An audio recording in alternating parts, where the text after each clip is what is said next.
misalnya ketika kita udah siap bakal Allah kasih gitu. Walaupun sebenarnya awal tuh dulu sempat mikir apa ntar aja punya anaknya gitu kan, soalnya masih sekolah. Cuman ternyata Allah punya rencana lain kan gitu. Dan setelah kita pikir-pikir juga waktu itu, oh nggak apa-apa kok punya anak sekarang aja, bisa lah insya Allah gitu kan. Dan ternyata emang Allah kasih. Jadi kalau kita sih berkeyakinan aja ketika akhirnya Allah ngasih amanah kita anak, itu artinya kita udah siap gitu ke sana. Dan akhirnya ternyata betul, apapun itu tantangannya gitu ya, tetap bisa lah dilewatin gitu. Walaupun ya istilahnya lebih repot gitu ya, atau nggak lebih banyak pikiran atau apa, cuma tetap aja pada akhirnya Allah kasih juga kemudahannya. Anak tuh bisa bikin kita jadi lebih lebih ceria gitu kan di rumah. Jadi berasanya sih cuma pikiran lebih banyak, tapi nggak capek, nggak stres gitu. Pasti setiap yang menikah pasti ada rencana mau punya anak.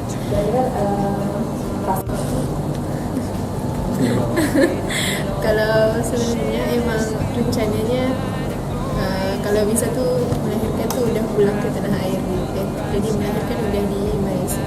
Kenapa memutuskan gitu? Sebenarnya kalau dari kita berdua, insya Allah dua-duanya emang pengen punya anak awal gitu ya.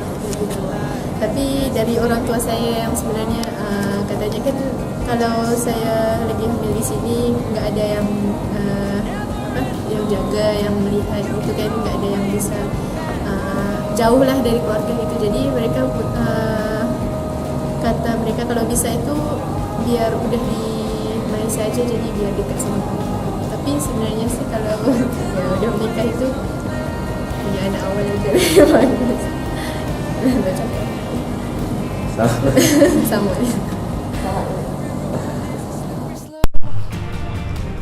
Kalau untuk perencanaan memiliki anak mungkin kami kurang baik ya. Kurang baik di sini bukan dari keluar dari rencana awal, tapi ini mungkin anugerah dari Allah aja sih. Jadi pas nikah tuh langsung hamil kita tuh tanpa perencanaan, karena rencananya mah kan mau dipending dulu karena baru masuk FK. Ya kan? Enggak, hari nikah nama kan Desember. Iya. Puasa dulu 9 bulan. Iya. Dengan akad. Kayak sampai resepsi. Iya. Habis akad. Puasa dulu sampai resepsi. Iya, emang. Akad itu 9 bulan aku menunggu. Iya, tapi tidak direncanakan secepat itu gitu.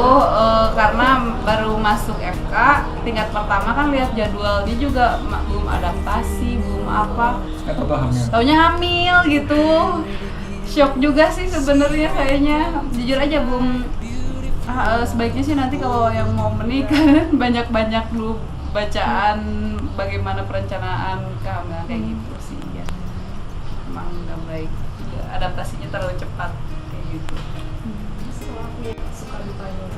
Sukanya jelas suka, ternyata saya nggak mandul. Iya tuh sob bener. Banyak yang udah berapa tahunnya kan akhirnya terpaksa harus saling menyalahkan. Tapi alhamdulillah sukanya ya. Ternyata kami berdua secara ini percayalah sama Allah gitu. Jadi dari segi kemanduan tidak. Kemudian juga alhamdulillah juga sukanya anaknya juga sehat. Terus sukanya lebih banyak sukanya daripada dukanya, karena kalau kita udah capek juga ngeliat anak capeknya hilang. Ya kan, walaupun ada anak sedikit rewel kalah sama dengan keceriaan anak gitu, kita bercanda sama anak gitu, ngeliat pertumbuhan anak. Mungkin kalau saya nggak tiap detik bisa ngeliat gitu, karena kadang cuma seminggu sekali pulang, 2 minggu sekali. Jadi kalau kita tahu anak udah bisa ini, udah bisa baca, udah bisa ini, jadi senang aja gitu ngeliat perkembangan anak. Kalau dukanya saya malah saya bilang hampir lebih banyak sukanya, jadi dukanya itu nggak bisa kita ingat. Kalau saya sih suka. Jadi kalau melihat anak-anak itu pengingat kita aja gitu. Misalkan saya marah-marah gitu ya, pasti anak itu kenapa Umi kenapa, jadi langsung jadi pengingat astagfirullahaladzim, iya kita tuh dilihat oleh anak gitu kayak gitu teh. Jadi bener-bener pengingat banget. Terus kayak misalkan Umi ngaji yuk, Iko teteh yuk, dan sebagainya, sholat yuk. Itu bener-bener hal-hal kecil aja.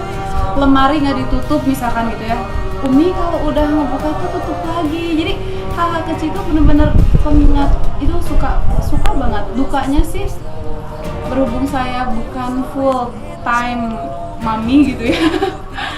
Itu sih dukanya. Jadi suka kadang ngerasa aduh bersalah gitu ya. Kayak pas jaga juga, pas bagian jaga inform konsen dulu, adek Umi jaga dulu ya. Nggak boleh, tapi dia harus dijelasin kalau jaga tuh kita tuh ngejagain anak-anak yang sakit, orang-orang yang sakit, kesian. Sampai akhirnya mengerti mereka gitu. Mungkin dukanya itu aja, tapi saya yakin dibalik duka itu juga kalau kita niatnya misalkan kita menjaga orang sakit, insya Allah juga pasti menjaga anak-anak saya. Menjadi ayah yang berat buat saya ini justru figur menjadi ayah itu gimana agar saya menjadi figur yang baik di mata anak saya, menjaga gitu ya.